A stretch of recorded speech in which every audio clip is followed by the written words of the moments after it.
Hey, what's going on, everybody? This is Mark from Solo Games, and today we're going to have a topic that I think is actually kind of a long time coming. First of all, happy Sunday, by the way. But today we're going to talk about hard work and perseverance. So it's something I really want to share with everybody because I think it's really important. A lot of times people come to me and say, hey, what's your way of success? How do you do something really, really well? How do you, for example, I noticed that Mark, you started collecting magic cards, seriously again since only 2020. How did you get to where you are today in like 3 years? And the thing is, honestly, a lot of it is a lot of trial and error, mistakes, and hard work.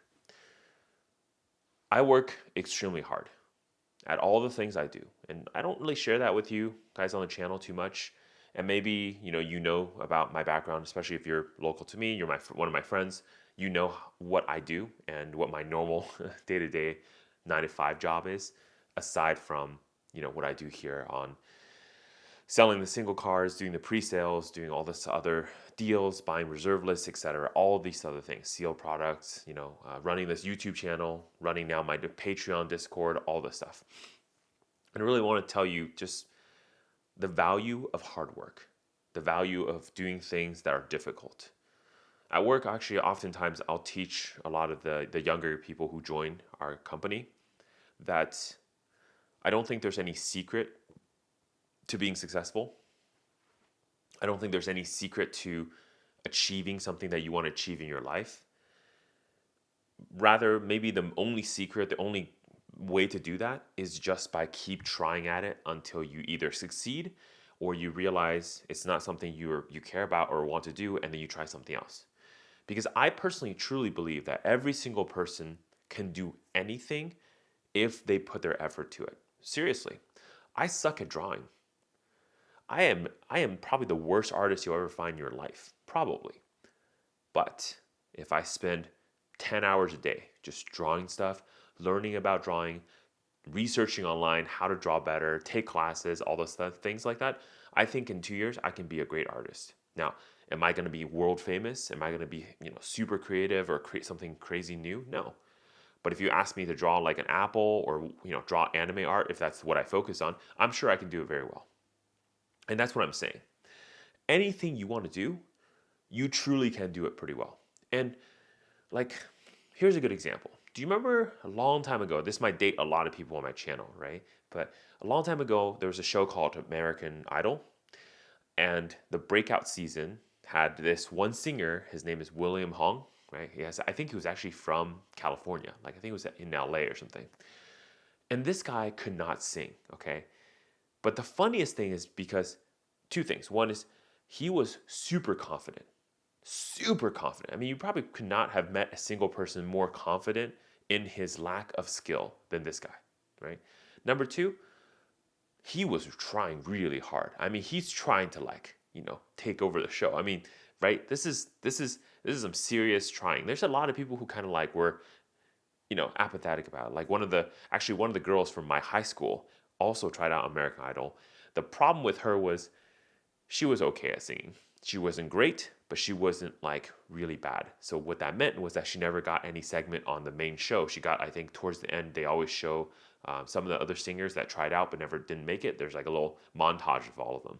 So we saw her cameo for 20 seconds or 2 seconds or whatever. But William Hung, the guy could not sing. He got famous on TV because he couldn't sing and was very confident that he thought he could sing. And it was a devastating moment when the judges told him, you can't sing. I'm sorry. And even Pamela, who's the super nice person, she'll find the nicest thing to say about anyone. Even she could not. She was like, I'm sorry, maybe you should try something else. I'm sure you're a great person, all this other stuff, right? So what did William Hung do afterwards? See, the thing is, for a lot of people, that story ended when the guy walked off stage. That was it, right? He showed up for a couple basketball games, whatever, doing his little thing. People thought it was funny, and that's it. But the guy went and took training around singing lessons, coaching, all this stuff. And here's what happened. He became a decent singer. Not great, but decent, because he learned how breathing techniques. He learned his voice control, volume control, pitch, all this stuff. And that's what I'm saying. Like somebody who has like you can look at yourself and say, you know what, Mark, I don't have any talents. There's no way I can be X. No, I'm telling you, you can totally do it. The only thing that blocks any human, I would say this for every single person on the planet, any human can do anything. And the reason why you can't do that thing is because you are blocking yourself. Really. I mean, look, so many times we look at these things and we think it's an insurmountable barrier. And the thing is, it's true for me too. Day to day, I go to work, I do these things, and I'm like, there's no way I can get there. There's no way I can achieve that, right? I stop myself. I'm the person who's holding myself back. You are doing that too. Every single person, they look around, they say, you know what, there's no way I can make that much money. There's no way I can have that really nice car, right? If these are the things you care about, there's no way I can write a story. I stay in my job because I can't have any other careers that I really want to do because guess what? Like it won't make money. I will never get good enough. That's how you stop yourself. Really. There's a couple things you have to understand about yourself. Look, to be truly great at something, it does absolutely take talent. But I can tell everybody, if you're just talented and you don't try at something, you will never achieve it anyways. There's nobody I've met that's like really at the apex of their career doing anything that didn't try hard. I'll give you another example. I used to work for a company, Bridgewater Associates, a hedge fund out in the East Coast. If you know about it, then congratulations. Let's put it this way. They had a lot of pension retirement funds managed under their company. You may not know about them, but they were probably managing somebody's retirement/pension fund, maybe yours. Well, I worked for that company. I worked there for 4 years. And I can tell you, the owner of that company had great perseverance and was always willing to keep pushing. The way that he thinks through problems, right? So his story is this. When he was super young, he was just a golf caddy. He was nobody in Wall Street. He's a golf caddy for some of these Wall Street people. But he didn't just want to stop there. So he started asking questions. He started learning. He started pushing himself. He made his first set of like stock trades, whatever, way back in the I think 60s or 70s and totally failed. Lost all his money, right? Lost all his $2,000 or whatever back then. Now, back then, money was worth a lot more. So it's more money, but it's still not like crazy money. And nowhere near what kind of money he has now, right? And he kept on trying. He opened his company. He almost bankrupted that company, right, in the beginning because, again, made bad trades, learned from it, and kept on going and pushing. I mean, if it takes somebody to go from a golf caddy to like the CEO and now teaching people. So remember, this is the thing.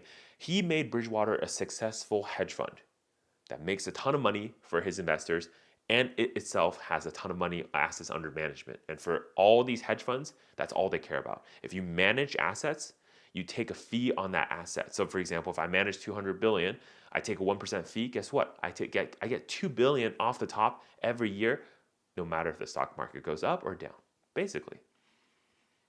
And if I go up, usually they will charge a fee on top of like the profits as well. So it's a very lucrative system if you can hold your shareholders, if you can have your customers stay with you. He built that very successful business. And then what did he do on top of that? He went ahead and started doing this whole idea of like training and changing culture. So Ray Dalio, the owner of Bridgewater Associates, is actually really well known for something else too. Most of the people who don't know him about the whole, trading part of it and hedge fund part of it, know him as a life coach type of person. Ray, in building his company, built what we call the principles. The principles is just a way of being that he wrote that worked for him. And then he taught it to all the employees. In fact, when I was there, we were trained heavily on the principles. Now, it's almost, a lot of people from the outside look at it and say it's very cultish to that level, right? In my opinion, look, here's the thing. It's the way that the company operates. Of course, the company is going to say, this is our culture, learn it, use it, and this is how we're going to do things, right? That makes sense to me. And obviously, if you don't like it, you can leave. And I think that's also very fair. It's their company. They can run it pretty much any way they want to, right? You want to work there, you have to basically follow that rule or get out. Go work for somewhere else where it fits you. But the thing is, he didn't stop at a successful company, Ray Dalio. He went ahead and built more. I mean, he's on YouTube now. He's doing interviews with all these people, and he's still spreading that whole cultural message. And now he's changing like financial perspective. I think in a lot of ways, Ray Dalio is becoming like the Warren Buffett, where, giving a lot of good financial advice, giving his outlook on the markets, giving his outlook on like just in general how to be successful. Because here's the thing, no one knows how to, like, which stock, what card game, which card, how do you invest in Magic? No one knows the answer of do this and you'll be successful. Because there's two reasons. If there's something like that exists, likely they're cheating because they're the one manipulating the market, or they're telling you a lie because no one can actually know the truth if they're not actually cheating, right? Insider trading type of thing. Beyond that, then how does anyone become successful in something like a TCG, Magic, trading, whatever, those kind of things, or hedge fund, etc., is having really good core sets of values. And I think one of those values, there's many, but one of them is perseverance and hard work, working extremely hard. So if you guys know about my other channel, so I actually have another channel on YouTube that I started about, I want to say 2 years ago, and it was focused on gaming. And back then I was pretty much super heavy into mobile games, and I really liked it. I played, Clash of Clans a long time ago. And of course, for this game, I was playing State of Survival. It's probably like one of the biggest zombie survival mobile game out there. And really, I think apex around COVID because a lot of people were staying home, so they had to find a game. Now, I got really into this game. I built a huge community around this game, my own alliance, all those people that I met. And I started making content on YouTube about it because I thought it was just fun. Like I realized that I had a lot of knowledge on the game, and that because I did all the research, but I didn't have a way that's easy to share with other people. So I just started sharing that on YouTube because it was easy. I can answer a question one time and then just refer to the video. Hey, you want to know about how to do like troop composition? Okay, watch this video. You want to know which buildings to build first? Watch this video. You want to save your gems or whatever? Watch this video, etc. Right? So I felt that like that was a good medium for me to do that. But that did mean that I had to spend less time playing the game and more time like creating the videos and pushing that. And I pushed super hard. I mean, I would spend all this time making videos and pushing my content forward, and then basically at some point I got monetized, and I was like, wow, this is awesome. I can like play a game and earn like a couple $100 a month or something for making videos. Is great. And look, a couple $100 is like really not that much, long term, especially if you have a normal job or something like that. It's minimal, but I think it's the fact that you can earn money from doing something you like. It's really rewarding, right? And so I just kept on making more videos. And then at some point, of course, I got into Diablo Immortals. I thought I was like, okay, I'll try this game out. Of course, with all these mobile games, it's like you try it and it's like, addiction, right? So I'm addicted to the game. It's actually not a great game, but you get to a point where it's all just about spending money. And my content has always been more around like how to get free-to-play players to have like the maximizing whatever, which usually means you spend a lot of time playing the game. Even if you play super hyper efficiently, usually it doesn't mean that you can beat the pay-to-win players at all, right? This is how mobile games work. And so around, I think it was September, October last year, I quit. I cold turkey quit every single mobile game. I just deleted everything. I already basically quit State of Survival because a lot of my friends were, I was already spending a lot more time playing Diablo Immortal, so I wasn't really playing that game anyways. So I basically quit everything in September. And that was a moment where I did something I felt like was really hard. I mean, working super hard, because I realized as I'm starting to do more and more on this channel, on the Solo Games channel, I realized I needed more time. The only resource that's in life that I've realized is limited is time. And so you have to work super hard to maximize all of your time. Now, I'm not telling anyone to do this because this is 100% your own personal choice. But like I wake up, I do my normal job. I go to work. Sometimes I have to spend extra time after work to do my normal job. Then after that, then I'm packing, shipping cards, listing cards on TCG Player, eBay, etc. If I'm doing pre-sales, basically I'm super busy that week, opening boxes, doing whatever. Then at night, I come back here, I do the videos with you guys. And I have a kid. So I have a family, I have a child, and my kid just turned 2 today, but it's, a small kid, need a lot of my time.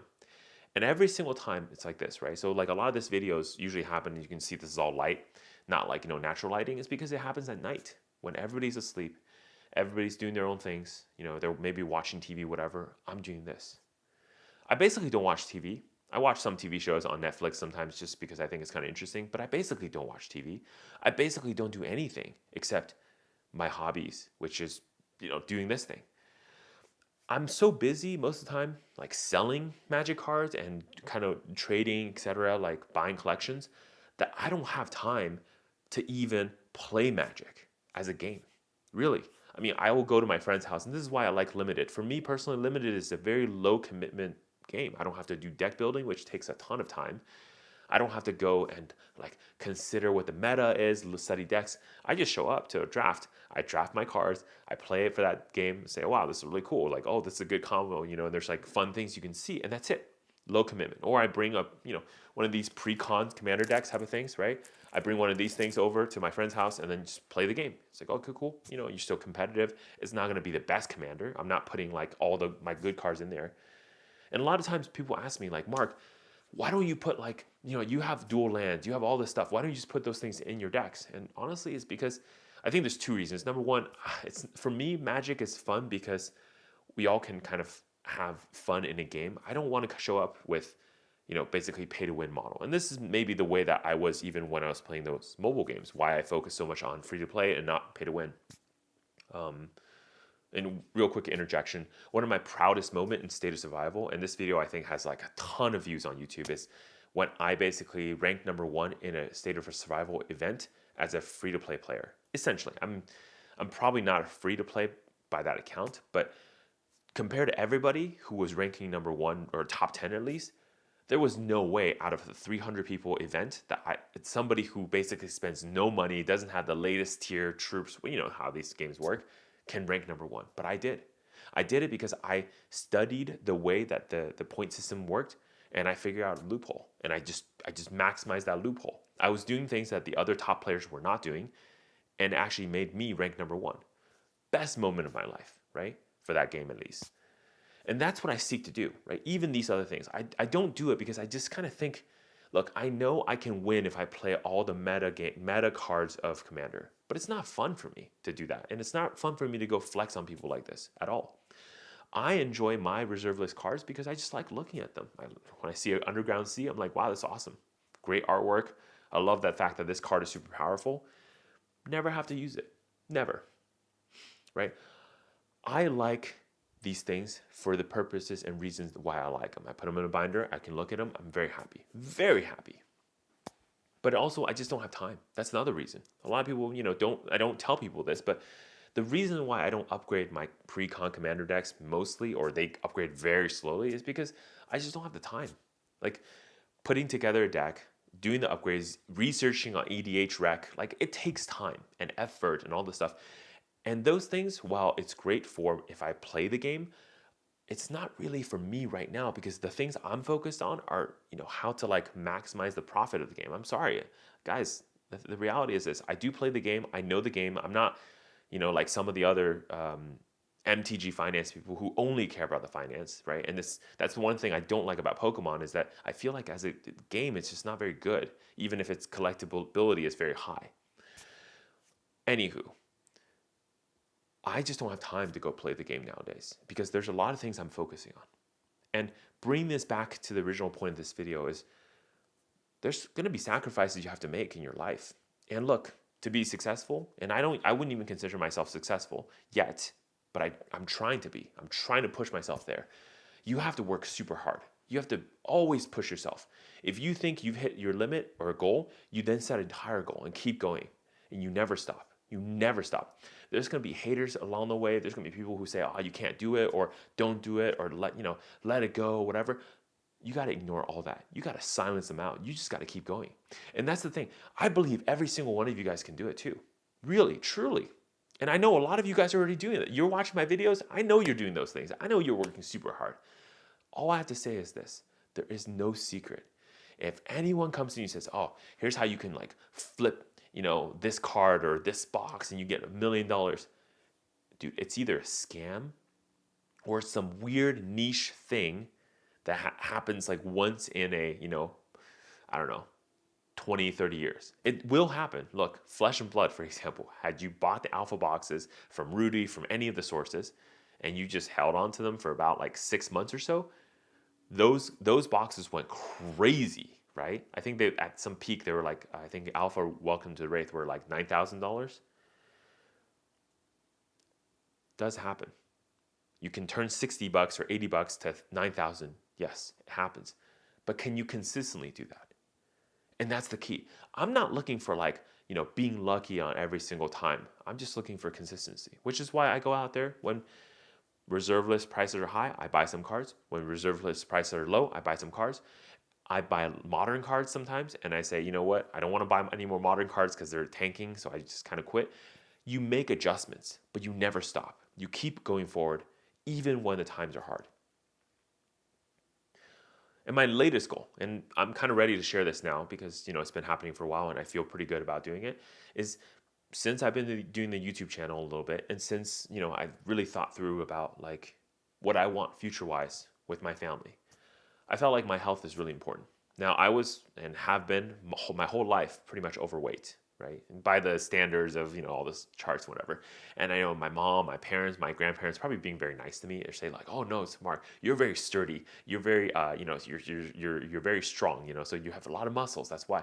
But honestly, I look at my body. I'm like, look, there's something I want and there's something I am right now.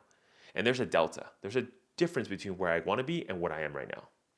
And so I just looked at different options, solutions, how I can get there, and a exercise or whatever diet routine that works for me. And I'm gonna look at my videos because I don't even know if this is noticeable on the videos, but ever since I started doing this diet to now, I think it's about 2-3 months now, I've lost 20 pounds. That's just the facts. So these are the things that, again, to me, I care about. These are the things I think are some things I want to go strive for. And I'm telling you, man, like, I thought quitting video games was hard. Not eating, doing intermittent fasting is harder. I think it's both harder and easier. It's harder sometimes, right? In the beginning, especially, it's much harder. But afterwards, after you keep pushing, perseverance, hard work, it gets easier and it gets easier. And it becomes part of your daily routine. And you're kind of okay with it. And of course, there's days where you take cheat days, that's that kind of stuff. You have your options. But what you do is, as long as you consistently do that, as long as you consistently do your exercise, you can lose the weight too. And for somebody like me, who honestly, for my entire life, I did not know or understand what like being a normal weight felt like. I didn't have abs going through high school, all those things. It wasn't a thing that I had. I didn't have the skinny body, even in college. I think probably my best weight was in college. And even then I was overweight, just not by much, right? I finally feel like where I am right now, in my current, age and whatever, I can finally see there's a light at the end of the tunnel where I can reach a weight that I'm like, wow, I can't believe I got there. But really what my last year or so, 2 years or so, working really hard has taught me is anything is possible. So now I'm pushing myself. I'm pushing myself to go and say, can I get to a weight that I would be very happy with? Again, I'm not here to tell anybody whether you have to lose weight or whatever, and it's all personal choices.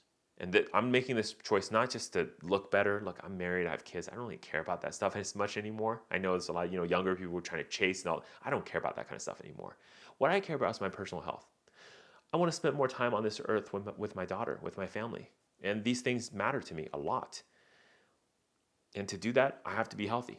I have to be really healthy. And the healthier I am, the longer I can be here and longer I can be with my family. That to me is very important. And it's important enough for me to try really hard and push myself really hard. So there's that. Pretty long video. I'm sorry about that. But I think it's really important. And I think it serves as a way to tell everybody, just if you see shortcuts, you see all these easy way out, easy money, whatever, don't fall for it. Don't do that stuff.